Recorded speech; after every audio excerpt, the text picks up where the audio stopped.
नमस्कार and welcome back to the channel. Open AI के founder Sam Altman का company से निकाला जाना और उनकी ओपन एआई में वापसी पिछले हफ्ते खबरों में रही। ओपन एआई वही कंपनी है जिसने चैट जीपीटी डेवलप की है।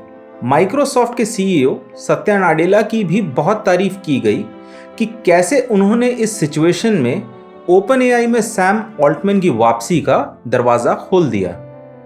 मीडिया का पूरा ध्यान सैम ऑल्टमैन और सत्या नाडेला जैसे सिलिकॉन वैली के सुपरस्टार्स के अगले कदम को ट्रैक करने पर था, लेकिन शायद सभी ने एक बहुत बड़े मुद्दे को नजरअंदाज कर दिया। मुद्दा है एआई टेक्नोलॉजी से जुड़ी सेफ्टी और एथिकल कंसर्न्स का। कहीं ओपन एआई और माइक्रोसॉफ्ट एआई की रेस में आगे निकलने के लिए हम सभी को रिस्क में तो नहीं डाल रहे। इस इवेंट से जुड़े तथ्यों को जांचने पर यह समझ आता है कि एक बार फिर कॉर्पोरेट वर्ल्ड ने प्रॉफिट्स के लिए एथिक्स और ग्रेटर गुड का गला घोंट दिया।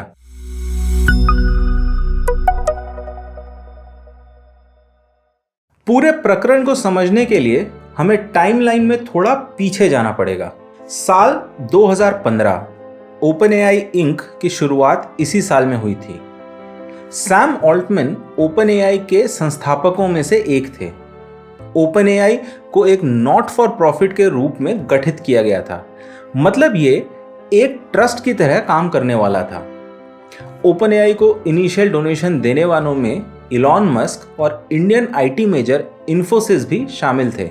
आर्टिफिशियल इंटेलिजेंस के फील्ड में किसी भी और आईटी रिलेटेड सर्विस से बहुत अधिक कंप्यूटर पावर की जरूरत पड़ती है। कभी कभी तो एक प्रोग्राम को रन करने के लिए लाखों सीपीयूज की जरूरत पड़ती है। इनफैक्ट चैट जीपीटी के डेवलपमेंट के लिए ओपन एआई को गूगल से 1,28,000 कंप्यूटर्स को किराए पर लेना पड़ा था, वो भी सिर्फ एक बॉट प्रोग्राम को रन करने के लिए। साल 2017 का सिर्फ क्लाउड कंप्यूटिंग का बिल $7.9 मिलियन था। कंप्यूटिंग पावर की इतनी ज्यादा रिक्वायरमेंट के कारण ओपन एआई का हार्डवेयर और क्लाउड कंप्यूटिंग बिल तेजी से बढ़ रहा था। वहीं दूसरी ओर आर्टिफिशियल इंटेलिजेंस एक उभरता हुआ फील्ड था और आईटी की बड़ी कंपनीज जैसे कि गूगल और फेसबुक इस फील्ड में अपना वर्चस्व बनाना चाहती थीं। गूगल और फेसबुक जैसी कंपनी एआई रिसर्चर्स को बहुत बड़े सैलरी पैकेजेस ऑफर कर रही थी और साथ ही उन्हें स्टॉक ऑप्शंस भी दे रही थी। इसलिए ओपन एआई के लिए अच्छे रिसर्चर्स को रिक्रूट करना मुश्किल होता जा रहा था। साल 2015 से 2018 तक इन मुश्किलों का सामना करने के बाद ओपन एआई के सामने सिर्फ दो रास्ते बचे थे। पहला रास्ता था कि वो एक प्योर ट्रस्ट की तरह काम करे और बड़ी कंपनीज और रिसर्च ऑर्गेनाइजेशन से डोनेशन के जरिए पैसे रेज करे और अपना काम जारी रखे। लेकिन इसका मतलब था कि सैम ऑल्टमैन को एआई से जुड़ी अपनी एम्बिशंस पर लगाम लगानी पड़ती।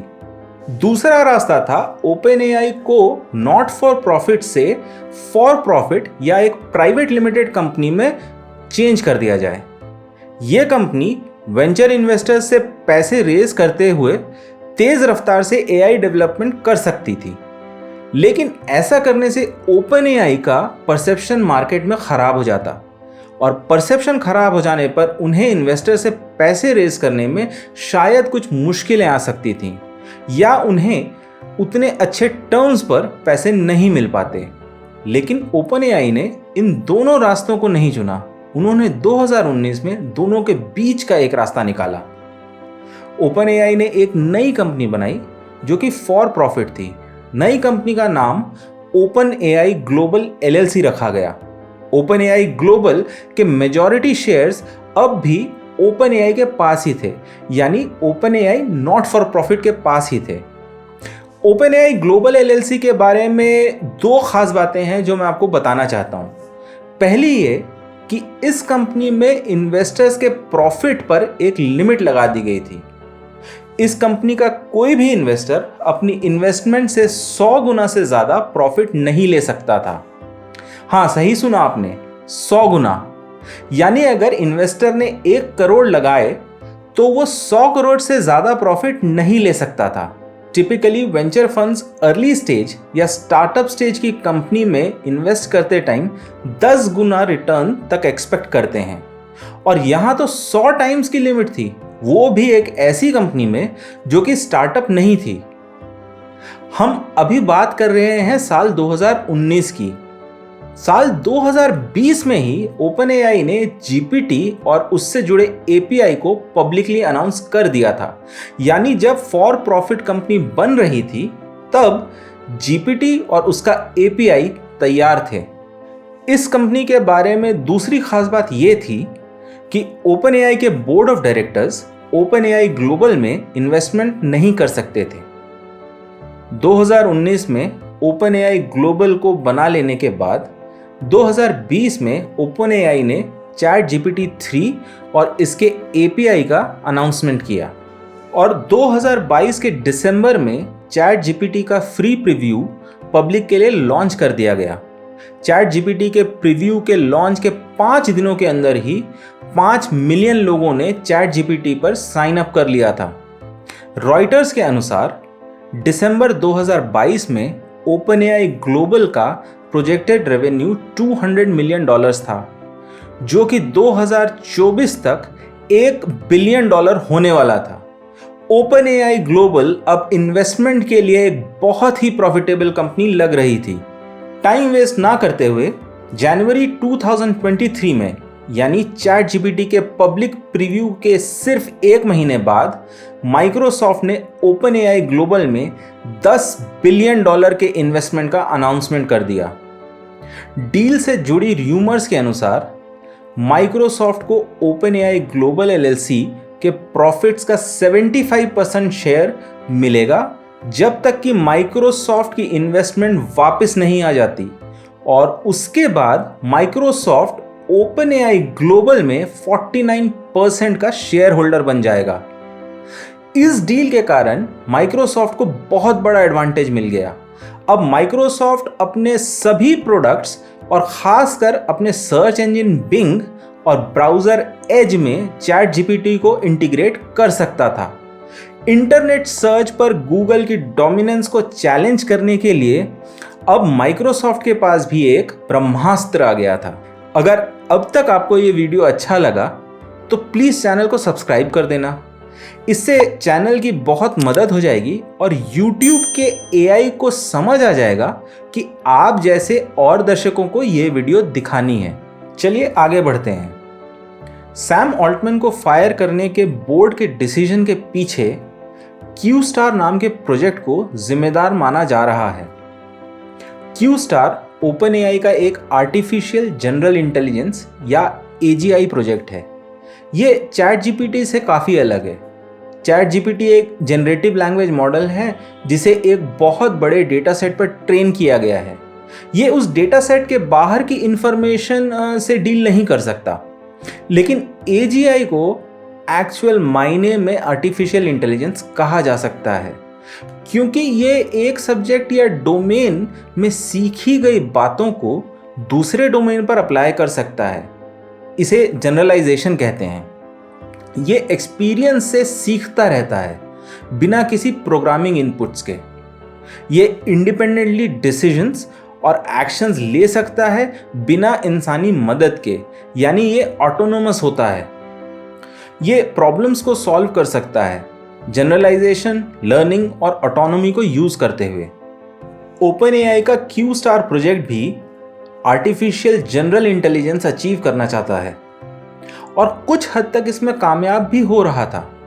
लेटेस्ट अपडेट्स के अनुसार क्यूस्टार स्कूल लेवल की मैथ प्रॉब्लम्स को सॉल्व कर सकता है।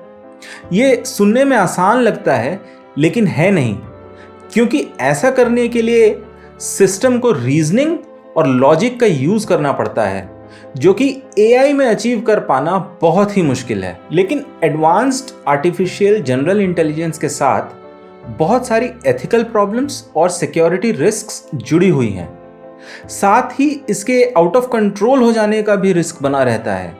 शायद इन सभी रिस्क्स को पहचानते हुए और ये जानते हुए कि OpenAI की बोर्ड इन रिस्क्स को शायद नज़रअंदाज नहीं करे, इसीलिए सैम ऑल्टमैन ने क्यू स्टार के बारे में बोर्ड को अंधेरे में रखा। निकाले जाने से एक दिन पहले सैन फ्रांसिस्को में चल रही Asia Pacific economic cooperation summit में सैम ऑल्टमैन ने यह बयान दिया था।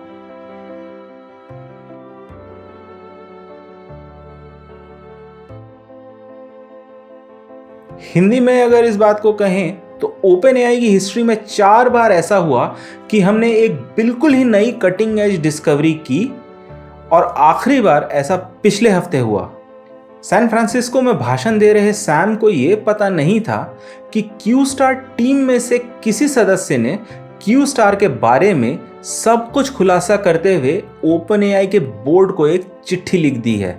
चिट्ठी से मिली जानकारी के आधार पर बोर्ड ने सैम को फायर कर दिया।